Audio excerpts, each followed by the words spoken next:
দেখো সুন্দরবনের মানুষরা ফরেস্টে বন বিবির পূজা করে। এটা হচ্ছে বন বিবি ঠাকুর, বনি ক্যাম্পের বন বিবি ঠাকুর পূজা। এই দেখো তোমাদের বন বিবি বনি ক্যাম্প।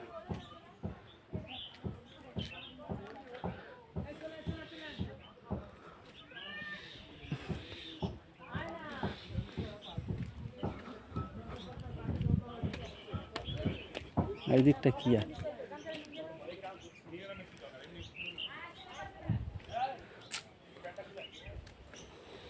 এখানে কিন্তু জীবজন্তু থাকতে পারে, থাকার সম্ভাবনা আছে।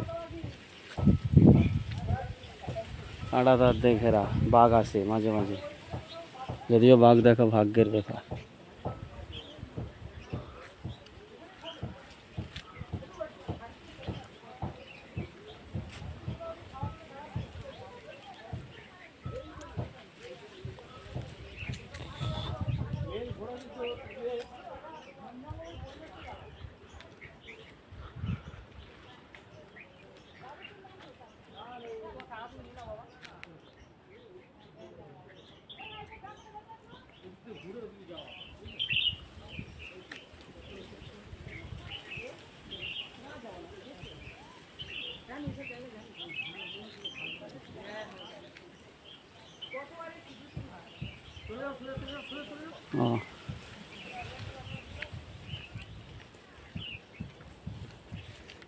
দেখো বনি ক্যাম্পের ভিডিও।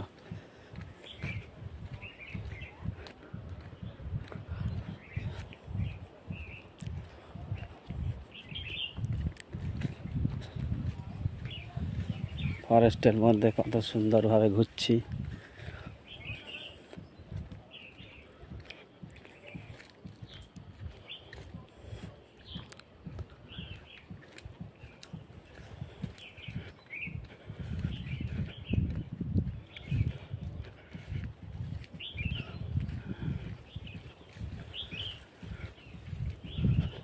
দেখো কি সুন্দর ছোট ছোট নারকেল গাছ।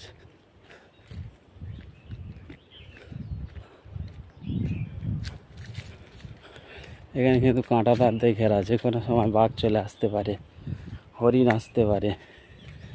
হরিণ যদিও কোনো বিপজ্জনক নয়, তবে কিন্তু বাঘ আসার চান্স আছে। দেখে না, গোটা ক্যাম্পটাই তোমাদের দেখাচ্ছি। এই খাড়িগুলো থেকে কিন্তু দেখো লাল কাঁকড়া প্রচুর দেখতে পাবে। তার সাথে সাথে ম্যানগ্রোভ অরণ্য তো আছেই। কি সুন্দরভাবে করা আছে দেখো।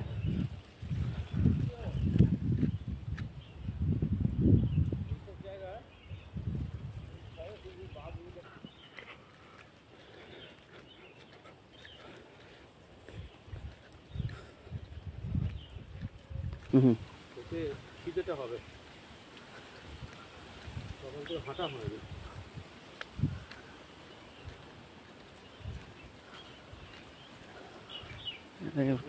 গেলে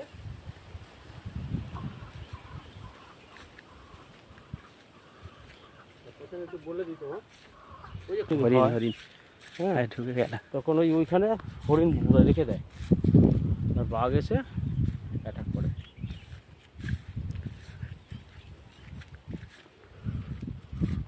আর ওই যে মিষ্টি জল, ওই যে পুকুরটা দেখছেন, ওটা মিষ্টি জলের পুকুর। বাঘটা এসে ওই মিষ্টি জলে, তুমি সন্ধ্যেবেলা থাকতে পারো এখানে, তুমি অবশ্যই বাঘ দেখতে পাবে। হরিণ সব যাচ্ছে ভিতরে, দেখা যাচ্ছে হরিণ যাচ্ছে। হ্যাঁ, আমরা এলাম যখন চলে গেল, তো এই সামনেই ছিল বড় হরিণ।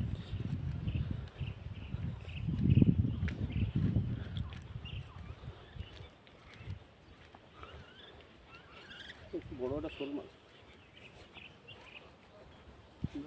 অন্য কিছু মাছ, অন্য কোনো মাছ।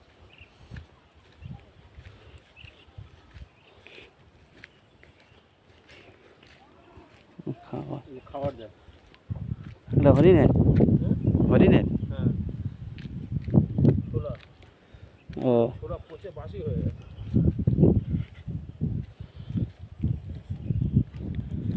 লোক না এলে এখানে হরিণ চলে আসবে।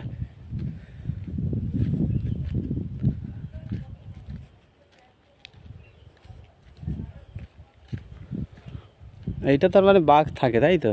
হ্যাঁ, খোদ একদম সুন্দর করে দাঁড়িয়ে আছে।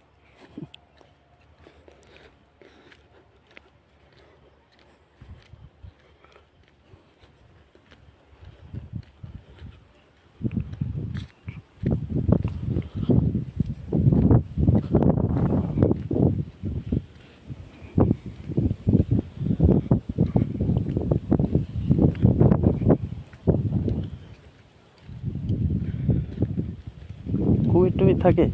হ্যাঁ, কুমির টুমির ডাঙা কুমির, ওই ধারে ধারে? জলে কুমির আছে, এ তো ডাঙা। ও সুন্দরবনে হুম 90% এই তো জোয়ার এলে জলে ভিজে যায়। হুম 90% জল এলে জোয়ার এলে হয়ে যায়, তখন বাঘটা ওই গাছে